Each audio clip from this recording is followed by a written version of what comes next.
Bien, pues vamos con lengua, como decíamos. Vamos a empezar la unidad 2, este primer apartado.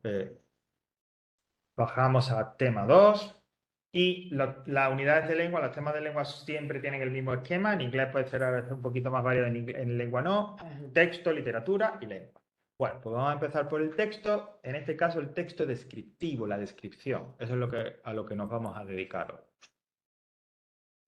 Bueno, como siempre tenemos unos recursos extra que ahora después de ver la teoría comentaremos. Y como siempre en lengua, para ver dónde está la teoría, o sea, para ver dónde puedo descargar o ver la teoría, bajo abajo del todo de la sección y busco el archivo donde esté la teoría. En este caso, los textos descriptivos. Vale, bueno, pues a ver qué nos cuenta. Siempre que vemos un texto, a mí me gusta leer la definición porque es muy bonita y así como muy técnica, aunque a veces son definiciones que la ley dice, ¿y qué me...? Bueno, voy a decir una vulgaridad. ¿Y qué me estás diciendo, no? La descripción es la pintura con palabras.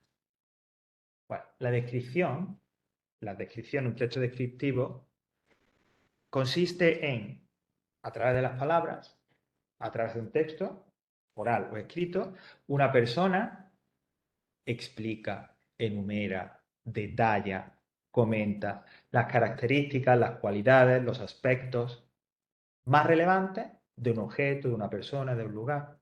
De manera que mediante esa explicación, mediante esa enumeración de esas características, de esas cualidades, el receptor, aquel que lee o escucha esa descripción, se forme en su mente una imagen de eso que se está describiendo. Si eso se consigue, el texto descriptivo es exitoso, es decir, está bien hecho. ¿Vale? Estuve en Venecia y vi el puente de los suspiros. ¿Y cómo era? Pues mira, estaba sobre el canal, era un puente estrecho, sombrío, que conectaba, llevaban para los prisioneros, no sé qué, no sé cuánto, tal. Entonces, si esa descripción se hace bien, como veis, se está enumerando las cualidades, las características, en este caso, de un objeto, de un lugar, la persona se formará esa imagen visual en su mente. Y ahí estará bien hecha la descripción. ¿Vale? Por eso es pintura con palabras. Porque en lugar de utilizar un pincel, lo que pinta esa imagen mental son las palabras de la descripción. ¿Vale? En cualquier caso, una representación verbal de un texto, de un objeto. ¿Vale? Mira, estos textos descriptivos son normal en general, ¿no? Suelen ser textos muy apegados a la realidad, porque la idea es, al describir un objeto, una persona, un lugar, etcétera, es trasladar esa realidad, trasladártela a ti, a tu mente, a tu cabeza, a través del texto escrito u oral. Por eso tienen una, como digo, una conexión bastante fuerte con la realidad, ¿no? En lo que vayamos a ver a continuación también vais a ver, o yo voy a intentar trazar también un paralelismo entre estas descripciones y la pintura y el arte, porque realmente hay elementos parecidos o paralelos, porque a mí me gusta el arte, aunque no sepa mucho, pero bueno. Vamos a clasificar las descripciones. Es decir, una vez que más o menos sabemos que es una descripción, igual que es un texto también cotidiano, ¿cómo puedo clasificarla? Pues hay dos maneras, dos formas de clasificarla. La primera es según lo que yo esté describiendo. Si es un lugar, si es una persona. Y la segunda es según sea la intención, es decir, con qué propósito, para qué hago yo esa descripción. Ambos tipos de descripciones, ambas clasificaciones, mejor dicho, no son incompatibles. Es decir, que un texto que describe a una persona que se llama de esta manera será un texto que tenga un propósito tal. Es decir, que son dos clasificaciones que no van por separado, sino que se pueden combinar. ¿Vale?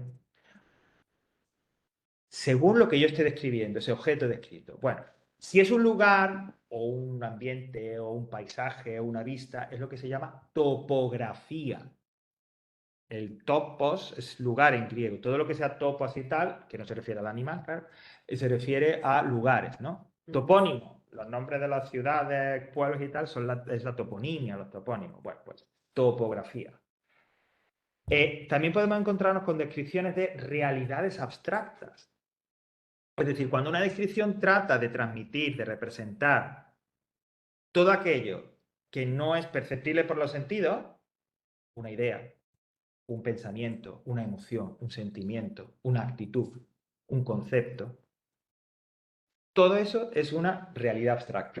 Pues también puede describirse, o al menos intentar describirse. Evidentemente, este tipo de descripciones, que muchas veces entran dentro del ámbito literario, nos podemos encontrar en novelas, cuando están describiendo los sentimientos de una persona y demás, suelen ser las más difíciles, claro, ¿no? ¿Cómo te sientes, no? Estoy triste, ¿pero qué te pasa? Estoy triste, monto una mierda. No sé, es complicado muchas veces describir, ¿no? Ese tipo de realidades, como dice, no perceptibles por los sentidos. Y, por último, un tipo de descripción que es muy común, que es la descripción de personas. Es algo muy común en la vida cotidiana, que muchas de estas descripciones que hagamos sean referidas a personas. Bueno, si yo solo describo el aspecto físico, es lo que se llama, y atención al nombre, prosopopeya o prosopografía. ¿Vale? Porque solo habla del aspecto físico, si es alto o bajo. ¿No?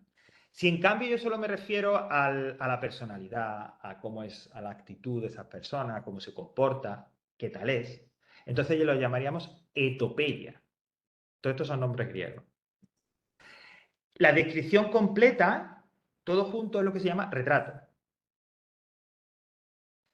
Es decir, una descripción física y podríamos decir psicológica, además. En esto es paralelo las descripciones lingüísticas a la pintura también. Los grandes retratistas, las grandes pinturas que retratan personas, son es decir, descripciones físicas y psicológicas. Mira, uno de los pintores más grandes de la historia, no solo del arte español, sino del arte de todos los tiempos, es Goya. ¿Mm?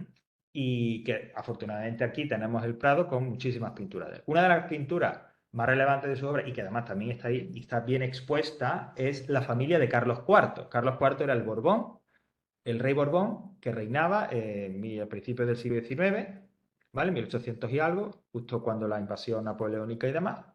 Y entonces este cuadro es un cuadro grande, no sé las dimensiones, pero y entonces está el rey, la mujer y todos los hijos, etcétera, ¿no? Es un retrato. Entonces, uno piensa que si es un retrato de un rey y de la familia real, pues te vas a fijar sobre todo en el aspecto físico. Y eso es lo que hace Goya también, es decir, representa algo que era muy apreciado, que se ha apreciado siempre mucho en el arte, que es la pintura de la ropa, los tejidos, etc. Pero a la vez, si uno se fija mejor y mira las caras de esos reyes, Goya también está haciendo un retrato psicológico, es decir, hace un retrato completo. Entonces tú ves que el rey tiene cara de tonto y que la reina tiene cara de mandona. Y que el hijo, que era el Fernando VII, el que la mayoría de los historiadores dicen que es el peor rey que hemos tenido nunca, tiene también una cara de todo, de loco, de... Entonces Goya está haciendo un retrato completo, ¿vale? Es decir, que veis que es paralelo en ese sentido. Los retratos también a veces pueden ser, o las descripciones de personas, pueden tener una intención humorística, quizás esa humorística positiva, digamos, o también para denigrar o insultar a una persona. Entonces hablaremos de una caricatura, ¿vale? Las caricaturas a veces son, te digo, simplemente pues como motivo de risa o de humor, pero otras veces pueden tener un carácter, como dice ahí, de ridiculización o de denigración de la persona. Y por último está el autorretrato. El autorretrato es cuando la persona que crea esa descripción se está describiendo a sí misma. En el arte es otro género, otro subgénero, también muy común, el que los pintores se pintaran a sí mismos. Yo siempre pongo el mismo ejemplo. Hay un pintor holandés, Rembrandt, también de los grandes maestros de la historia de la pintura, entonces él le encantaba el autorretrato, ese género. Y se puede ver, digamos, a través de todos los autorretratos que se hizo durante su vida, desde que era joven hasta cerca de su muerte. Y vais viendo pues cómo va envejeciendo, cómo va joven, etc. Entonces, se puede seguir la evolución vital, física, ¿no? En este caso, del gran maestro, a través de sus autorretratos. ¿Vale? Bueno, según el objeto descrito, según la finalidad, es decir, ¿para qué hago yo una descripción? Hay dos. Por un lado tendríamos la que llamamos objetiva o técnica. ¿Eso qué? Pues mira, estas descripciones objetivas o técnicas, primero, son descripciones, como dice ahí, y por eso está remarcado en negrita, exactas, claras, precisas. Se requiere que sean así. ¿Por qué? Porque se está describiendo algo, normalmente un objeto, un procedimiento, un aparato, que luego se va a utilizar, que luego va a tener un fin práctico. Es decir, la descripción tiene que ser exacta, precisa, porque eso que me describan a mí va a tener luego una utilización, va a tener un. Por ejemplo, si yo, ayer explicaba con el ordenador, el centro me da ese ordenador y me dice, pues venga, ponlo en marcha tú. Entonces yo tengo que leer un texto. Ese texto es una descripción objetiva, en el que me va diciendo, sigue estos pasos, el ordenador tiene esto, pulsa aquí, etcétera y tal, precisa, clara, a través de la cual yo consigo poner en marcha y configurar el ordenador. Ese es el tipo de descripciones objetivas. Aquellas que describen algo, insisto, precisa y claramente, porque eso que me describa me va a mí permitir hacer algo. Tiene un uso o un fin práctico. Por eso este tipo de descripciones aparecen, por ejemplo, pues, en libros de ciencia, científicos, en diccionarios, en enciclopedias, los libros de texto. Están llenos de descripciones objetivas, ¿no? Por ejemplo, cuando se hace un experimento, pues es una descripción objetiva. Porque, y además tienes que hacer lo que dice el experimento, ¿no? O también descripciones, perdón, estas descripciones sirven para hacer definiciones, pero también para explicar las cosas. Y por eso hay en manuales, en instrucciones son también descripciones objetivas. Muchas veces las noticias se pueden tomar también, aunque la noticia, el texto periodístico es un género aparte, pero la noticia en cierta forma es una descripción también objetiva. Bueno, siempre que nos cuente lo que pasó, porque ya sabemos cómo está la cosa. Vale, pero insisto, exactitud, claridad, precisión.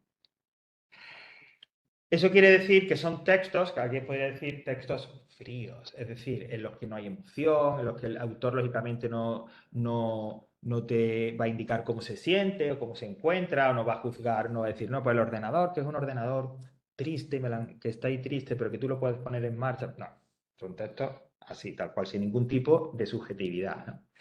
Y fijaos lo que dice, y que siga un orden lógico, es muy importante. Yo diría que una de las características de la precisión, de la exactitud, es el orden. El que me describan y me propongan las cosas en el orden que se tienen que hacer. ¿Vale? Y así es como aparecen en estas descripciones técnicas. Por ejemplo, la descripción técnica, que era una página así, donde me indicaban a mí cómo es el ordenador y qué tengo que hacer para ponerlo en marcha, me ponían unos pasos muy claros. Y yo tengo que seguir esos pasos. Y si no lo sigo, no puedo ponerlo en marcha. Es decir, si la descripción, no sigo lo que me dice la descripción, no llego al fin práctico, que es poner en marcha el ordenador. ¿Vale? Por lo tanto, el orden lógico, el orden de los pasos que haya que seguir es importante también. El lenguaje, y esto como referencia, tiene que ser, por tanto, un lenguaje denotativo. ¿Qué quiere decir eso? El lenguaje denotativo es cuando utilizamos el lenguaje con el significado, con un significado único, con aquello que queremos decir, donde no hay un mensaje oculto, donde no hay segundas intenciones. Yo digo, la mesa está rota y no quiere decir nada más. ¿Vale? Ese es el lenguaje denotativo, el lenguaje que es el lenguaje de la ciencia, objetivo y tal. Cuando aquello que digo es el significado primario. No hay capas. No es esto de, ¿te pasa algo, cariño? No, a mí no me pasa nada. Y quiere decir que pasa todo. No, ese no es el lenguaje denotativo, ¿vale? El denotativo es el que digo, la mesa está rota y no hay ningún significado más, la mesa está rota, ¿vale? Por tanto, es el lenguaje propio de las descripciones objetivas. El otro tipo de descripción, de acuerdo según el propósito que se tenga, es la subjetiva literaria. Aquí, lógicamente, cambia totalmente todo. El objetivo de estas descripciones ya no es que sean precisas, claras, que me describan algo exactamente para luego yo llevarlo a un fin práctico, para luego yo utilizar eso que me describen de una manera concreta. No, aquí el fin es diferente. Aquí el fin es crear que el lector o el que escucha la descripción recree en su mente la belleza. Que eso que yo estoy describiendo le llegue, lo perciba al lector como bello, estéticamente bello. Provocar esas sensaciones estéticas en el receptor. Es decir, la preocupación fundamental de la descripción subjetiva es crear belleza. Insisto, que el receptor, el que lea o escuche la descripción, cuando reconstruya esa imagen en su mente, sea una imagen de belleza. Y así la siente. Por lo tanto, lógicamente, es la descripción propia que nos vamos a encontrar muchas veces en la literatura, en la poesía, en la novela, etc. Pero también muchas veces en las canciones, o incluso a veces, ¿por qué no?, en un texto periodístico, cuando están en una crónica, ¿no?, y el autor quiere ser un poquito más personal.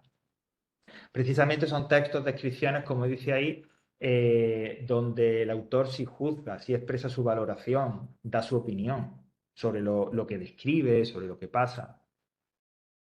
Por eso van a aparecer, como dice ahí, muchos adjetivos, aunque el adjetivo en general es quizás la categoría gramatical propia de la descripción, y figuras retóricas, metáforas. Por ejemplo, si yo digo, al levantarme, el algodón rosáceo que cruzaba por el mar azul aéreo me llevaba a mi niñez. Lo que está diciendo es que me levanto, estaba amaneciendo y están las nubes pasando. Y eso hacía que me acordara de cuando era niño. Bueno, eso son una serie de metáforas y demás. Pues es una descripción, podría ser una descripción subjetiva literaria, ¿no? No me interesa describir, de hecho no estoy describiendo exactamente, ni de forma técnica, ni de forma científica las nubes que pasan por ahí, sino lo que te estoy diciendo es una representación estéticamente bonita. Y también es un buen ejemplo de ese lenguaje que se utiliza en estas descripciones, que son el lenguaje connotativo, el que tiene una segunda intención, el que tiene un segundo mensaje. Cuando yo digo el algodón rosáceo que cruzaba por el azul aéreo, por el mar azul aéreo, hay un doble sentido. El primer sentido, ¿cuál es? El literal. El algodón, que es rosáceo, un mar y azul. Pero luego hay un segundo, y es que eso es una representación metafórica, simbólica, de las nubes y el cielo. Ese es el lenguaje connotativo, el que no se queda solamente en el nivel primario, sino que hay un segundo mensaje, un nivel secundario, ¿vale? Y por lo tanto es el propio de estas descripciones subjetivas o literarias. ¿Ok? Bueno, el siguiente apartado, bueno, realmente no me interesa completo, solo me interesa, y lo único que voy a comentar, el principio y el final.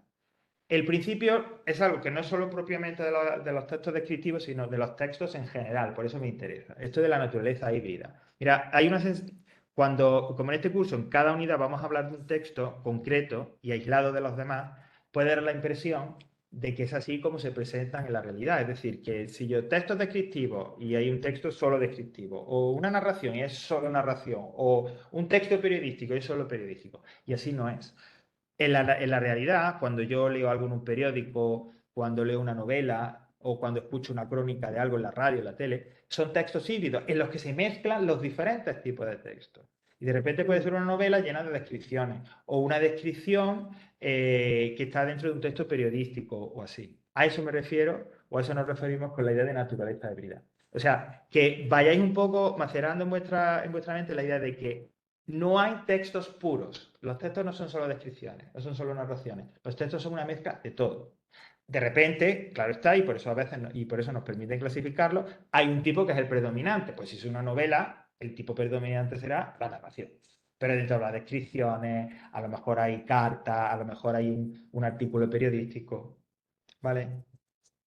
Y lo otro que quería comentar es que, al igual que ocurría en el texto narrativo, y así lo vimos, y si acordáis en el texto narrativo decíamos, el narrador, la voz narrativa, es también una perspectiva, es decir, me ofrece un punto de vista.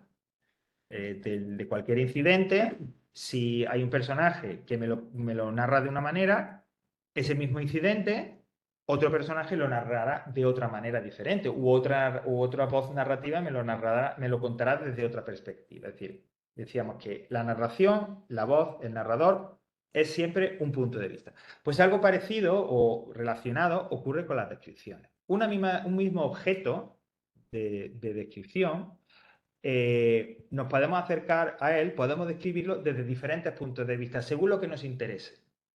Y las descripciones resultantes, siendo el objeto el mismo, serán también diferentes, porque cubrirán diferentes aspectos.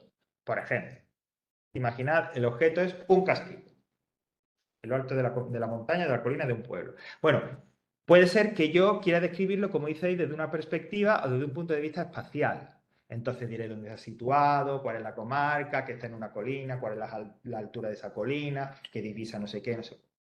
Pero puede ser que me interese, como dice ahí, la perspectiva temporal. Entonces diré cuándo se construyó, cuál era el propósito para el que servía, si era el estilo en el que arquitectónico era el común de la época, hasta qué punto, hasta qué momento estuvo en servicio, etcétera, etcétera. Pero puede que me interese una perspectiva emocional. Entonces, ¿qué relación tiene ese castillo con el pueblo donde ha estado, qué valoración tiene la gente de ese castillo, si se utiliza ahora, si se le respeta, etcétera, etcétera, ¿vale? Es decir, que a un mismo objeto puede, dependiendo del punto de vista, desde la perspectiva con la que se describa, resultar, como veis, en diferentes descripciones.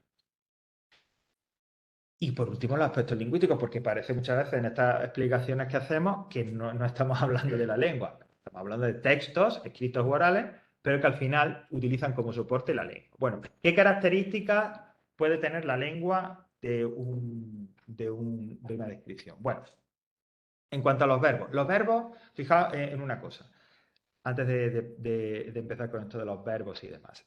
Las descripciones son como una foto fija. Es decir, la botella. Pues la botella mide tanto, es de color tal. Es decir, como si en vez de la foto de verla, yo te la explico. Fíjate, es decir, hay un elemento estático. No hay acciones, no hay personajes que se muevan, que salgan, que pasen que haya un cambio de un sitio a otro. No, es algo, una foto fija, es algo estático. Eso se refleja en que los verbos, sobre todo, se suelen utilizar en el tiempo presente. Pues sí, hay veces el pretérito perfecto, el imperfecto, pero sobre todo en el presente, que el presente es el tiempo de la foto fija, ¿no? A veces incluso hay académicos y demás que lo llaman como el no tiempo, porque es como que si no pasara el tiempo, si no pasara nada. Los verbos suelen ser verbos también que tienen este carácter estático. Por ejemplo, verbos copulativos, el ser, estar, el parecer. Pero también verbos como, por ejemplo, pensar, soñar, permanecer, medir. Es decir, que no hacen referencia a acciones concretas. Entrar, salir, moverse. Porque, insisto, hay un carácter estático en general, ¿no? En la descripción. Mira, y la columna vertebral de las descripciones son los sustantivos y los adjetivos. Es decir, los que nos permiten identificar realidades y calificarlas. O sea, sin sustantivos y sobre todo sin adjetivos no hay descripciones. Porque sí, porque tiene que ser así. Sustantivo y adjetivo. Eso es, digamos, como la marca de la casa de las descripciones. Asimismo, puede que encontremos figuras retóricas, ¿no? Trucos del lenguaje, como yo digo, como las enumeraciones, las comparaciones, que también son útiles en las descripciones, ¿no? Por ejemplo, si te dice, ¿qué aplicaciones tiene tu teléfono móvil? Bueno, el teléfono móvil tiene esta. Entonces, a través de una enumeración, describes cómo es el teléfono móvil en cuanto a las aplicaciones. O este teléfono tiene 6 gigas y el otro tiene 8 gigas. A través de una comparación estás describiendo también al teléfono. O sea que a veces son trucos que se pueden utilizar. ¿Vale? Así que estos son elementos para reconocer una descripción, para que se caracterice una descripción. Pero insisto, lo fundamental, sustantivos y adjetivos. Lo que pasa es que sin verbos no se puede hacer un texto. Pero es muy relevante la presencia de sustantivos y de adjetivos. ¿Vale? Y hasta aquí el texto descriptivo, en lo teórico. Bueno, tenéis dos ejemplos, para ir concretando un poco, de una descripción técnica y un bello poema de José de Espronceda, ¿vale? Por si queréis ir un poco otro lado. Pero, volviendo a la sección, tenéis otros recursos, ¿vale? Vuelvo a insistir, estos recursos extras no son obligatorios, ¿los tengo que hacer? Sí. No, son recursos, como su nombre indica, extra para que en el caso de que tengas tiempo, interés en profundizar, en ir un poquito más allá, en practicar algo, dispongas, como digo, de ciertos elementos, ¿no? Bueno, aquí tenéis un vídeo y tal, un enlace para identificar tipo de descripción, ejemplos de descripción objetiva, descripción subjetiva, más información y práctica sobre los textos descriptivos aquí.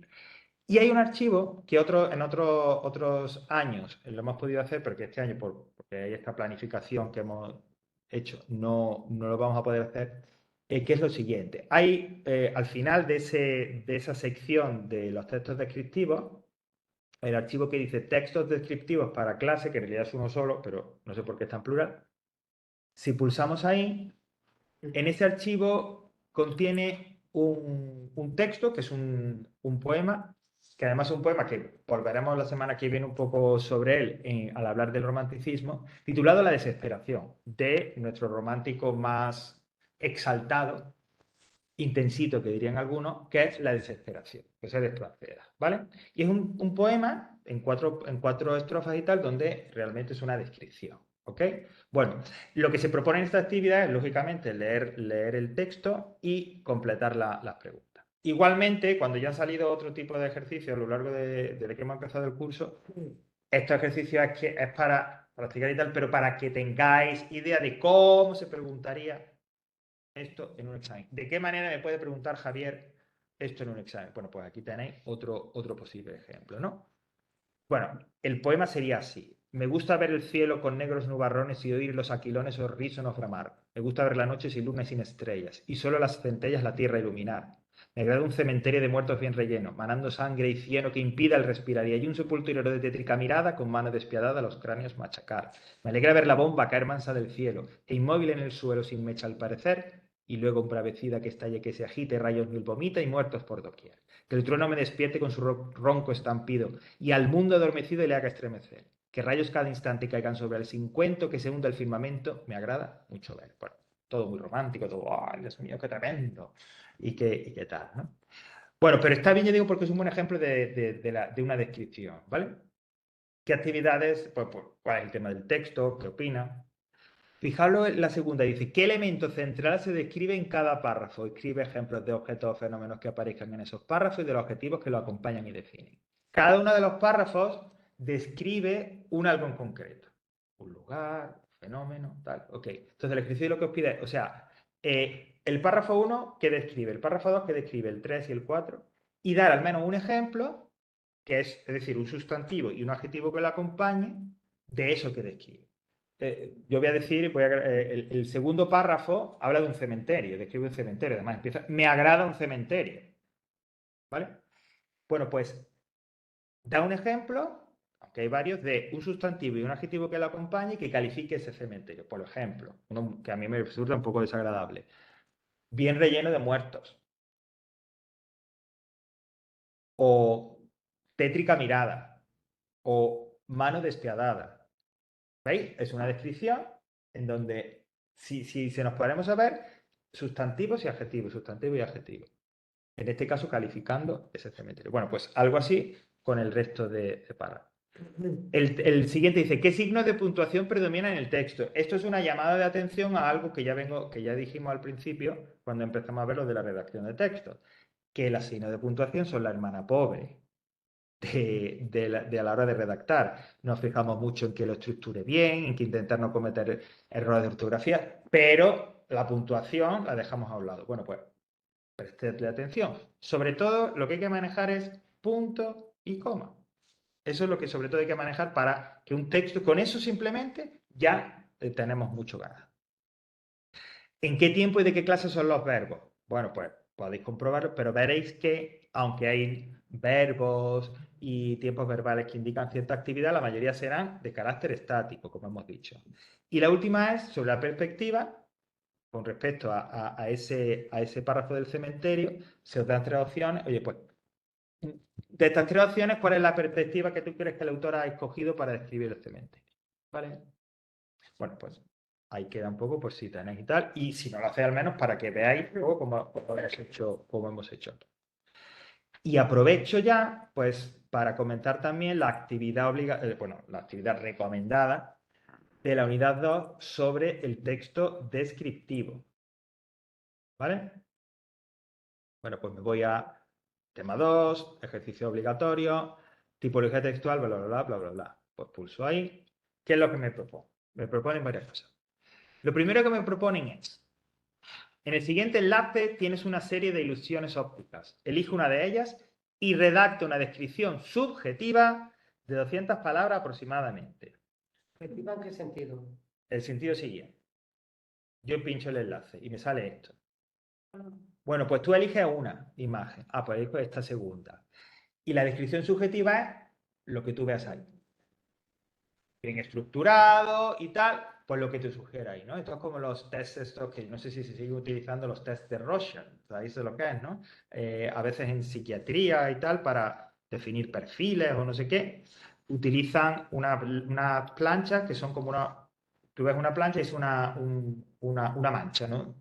Entonces, pues, le presenta la marcha a las personas que están estudiando o que están tratando para saber un poco, ya digo, para definir un poco su perfil. Y le dice, pues ahí veo un elefante, ahí veo no sé qué. Entonces es como que es una técnica en el que la persona que mira esa manchurrón proyecta lo que tiene en la mente, ¿vale?